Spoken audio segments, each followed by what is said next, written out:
के वो दुनिया में नहीं तुम्हारा सिवा,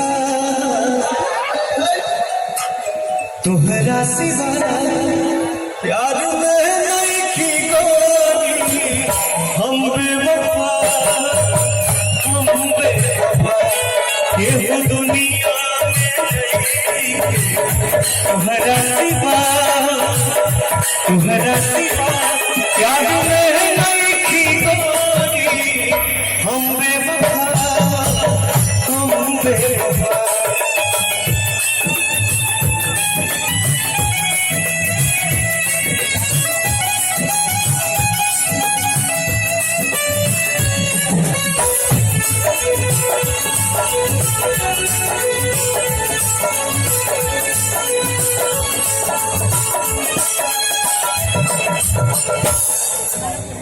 और दवाई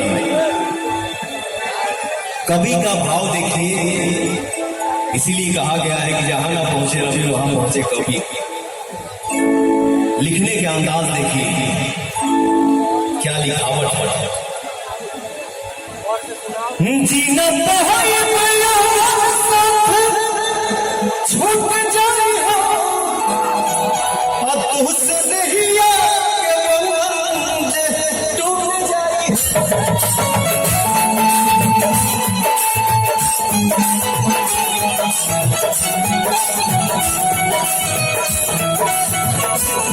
जीना